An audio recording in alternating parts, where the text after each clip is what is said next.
Assalamualaikum warahmatullahi wabarakatuh. Shalom, selamat pagi semuanya. Di sini saya akan membahas inovasi kurikulum berbasis kompetensi dan kurikulum berbasis masyarakat. Sebelumnya perkenalkan, saya Arnita Selinuli dengan 3 NPM terakhir 095, mahasiswa pendidikan matematika semester 6 Universitas Singapura Bangsa Karawang. Adapun yang akan dibahas pada pembahasan inovasi kurikulum adalah pengembangan kurikulum berbasis kompetensi, pengembangan kurikulum berbasis masyarakat, perbedaan kurikulum berbasis kompetensi dan kurikulum berbasis masyarakat, hubungan pendidikan matematika, kurikulum berbasis kompetensi dan kurikulum berbasis masyarakat, aplikasi inovasi kurikulum berbasis kompetensi dan inovasi kurikulum berbasis masyarakat dalam pendidikan matematika. Bagian 1. Kurikulum berbasis kompetensi. Kurikulum berbasis kompetensi merupakan seperangkat rencana dan pengaturan tentang kompetensi dan hasil belajar yang harus dicapai siswa, penilaian, kegiatan belajar mengajar, dan pemberdayaan sumber daya pendidikan, dan mengembangkan sekolah. Pengembangan kurikulum berbasis kompetensi. Pengembangan sendiri memiliki arti menunjukkan suatu kegiatan menghasilkan cara yang baru di mana penilaian atau penyempurnaan terhadap cara terus dilakukan. Ketika sudah mantap untuk digunakan seterusnya, maka kegiatan pengembangan ini akan berakhir.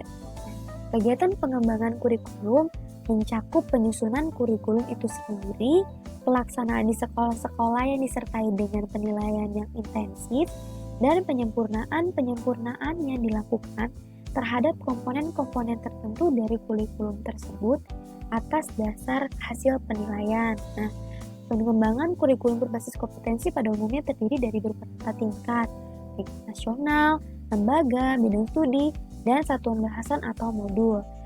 1. Pengembangan kurikulum tingkat nasional. Nah, pengembangan kurikulum tingkat nasional dilakukan dalam rangka mengembangkan standar kompetensi untuk masing-masing jenjang dan jenis pendidikan, terutama pada jalur pendidikan sekolah. Itu diselenggarakan di sekolah melalui kegiatan pembelajaran secara berjenjang dan berkesinambungan. 2. Pengembangan kurikulum tingkat lembaga. Kegiatan yang dilakukan pada tahap pengembangan kurikulum untuk setiap jenis lembaga pendidikan pada berbagai satuan dan jenis pendidikan diantaranya 1. Mengembangkan kompetensi lulusan dan merumuskan tujuan pendidikan pada jenis lembaga pendidikan. 2. Mengembangkan bidang studi yang akan diberikan untuk merealisasikan tujuan tersebut. 3. Mengembangkan dan mengidentifikasi tenaga-tenaga kependidikan sesuai dengan kualifikasi yang diperlukan. 4. Mengidentifikasi fasilitas pembelajaran untuk memberi kemudahan belajar. 3. Pengembangan kurikulum tingkat bidang studi. Pengembangan untuk tiap bidang studi pada berbagai jenis lembaga pendidikan diantaranya 1. Mengidentifikasi dan menentukan jenis kompetensi dan tujuan bidang studi. 2. Mengembangkan kompetensi dan pokok-pokok bahasan serta mengumpulkan sesuai dengan peranan pengetahuan, pemahaman, kemampuan, keterampilan, nilai, dan sikap. 3. Mengembangkan indikator untuk setiap kompetensi serta kriteria pencapaiannya. Penyusunan silabus juga mengacu pada kurikulum berbasis kompetensi dan perangkat komponen yang disusun oleh pusat kurikulum, atau kita sebut dengan Badan Penelitian dan Pengembangan dan Departemen Pendidikan Nasional. 4. Pengembangan kurikulum tingkat satuan bahasan. Nah, berdasarkan kompetensi-kompetensi yang telah diidentifikasi dan diurutkan sesuai dengan tingkat kecapaian pada setiap bidang studi, selanjutnya akan dikembangkan pada program-program pembelajaran, yaitu menyusun dan mengembangkan paket modul. 2. Pengembangan kurikulum berbasis masyarakat. Nah, kurikulum berbasis masyarakat yang bahan objek kajiannya, kebijakan, dan ketetapan yang dilakukan di daerah disesuaikan dengan kondisi lingkungan alam, sosial, ekonomi, budaya, dan disesuaikan dengan kebutuhan pembangunan daerah yang perlu dipelajari oleh siswa di daerah tersebut. Adapun langkah-langkah pengembangan kurikulum berbasis masyarakat terdiri dari 1. Penentuan tujuan pendidikan berdasarkan filsafat dan psikologi pendidikan, juga berdasarkan spesifikasi kebutuhan masyarakat dan kebutuhan siswa. 2. Analisis kebutuhan masyarakat sekitar siswa dan mata ajar. 3. Spesifikasi tujuan kurikulum, baik tujuan umum maupun tujuan khusus. 4. Pengorganisasian dan implementasi kurikulum dan struktur program. 5. Spesifikasi tujuan pengajaran termasuk TPU dan TPK. 6. Seleksi strategi pembelajaran meliputi kegiatan, model, dan metode pembelajaran. 7. Seleksi awal teknik evaluasi. 8. Seleksi final teknik evaluasi. 9. Implementasi strategi pembelajaran secara aktual. 10. Evaluasi pengajaran untuk menilai keberhasilan siswa dan efektivitas pembelajaran dan perbaikan evaluasi. 11. Evaluasi program kurikulum. Bagian 3, perbedaan pengembangan kurikulum berbasis kompetensi dan kurikulum berbasis masyarakat. Kurikulum berbasis kompetensi sendiri memiliki karakteristik 1. Kurikulum berbasis kompetensi lebih menekankan pada ketercapaian kompetensi baik secara individual maupun klasikal. Artinya di sini KBK intinya sejumlah kompetensi yang harus dicapai siswa dan kompetensi inilah yang sebagai standar minimal atau kemampuan dasar. Yang kedua, KBK di sini berorientasi pada hasil belajar dan keberagaman. Artinya, keberhasilan pencapaian kompetensi dasar diukur oleh indikator hasil belajar. Indikator inilah yang dijadikan acuan kompetensi yang diharapkan. Proses pencapaian tentu saja bergantung pada kemampuan dan kecepatan berbeda pada setiap siswa. Yang ketiga, penyampaian dalam pembelajaran KBK menggunakan pendekatan dan metode yang bervariasi sesuai dengan keberagaman siswa. 4. Sumber belajar KBK juga bukan hanya dari guru, tapi sumber belajar lain yang memenuhi unsur edukatif sesuai dengan perkembangan ilmu pengetahuan dan teknologi informasi. Guru berperan sebagai fasilitator untuk mempermudah siswa belajar dari berbagai macam sumber belajar. Kelima, penilaian KBK menekankan pada proses dan hasil belajar dalam upaya penguasaan atau pencapaian suatu kompetensi. KBK menempatkan hasil dan proses belajar sebagai dua sisi yang sama pentingnya. Nah, sementara dalam kurikulum berbasis masyarakat memiliki karakteristik yang pertama, yaitu kurikulum berbasis masyarakat di sini bersifat realistik karena hal-hal yang dipelajari bersumber dari kehidupan yang nyata. Artinya di sini para siswa dapat mengamati kenyataan sesungguhnya dalam masyarakat dan kehidupan masyarakat yang bersifat kompleks. Dengan demikian, siswa akan mengembangkan berbagai pengalaman dan pengetahuan yang praktis dan terpakai. Kedua, kurikulum berbasis masyarakat menumbuhkan kerjasama dan integrasi antara sekolah dan masyarakat. Karena sekolah masuk dalam masyarakat dan masyarakat masuk dalam lingkungan sekolah. Lingkungan sekolah sebagai barometer kondisi masyarakat yang merupakan strategi yang tepat dan kesempatan yang sangat efektif bagi siswa. Karena masyarakat dapat menjadi sumber belajar.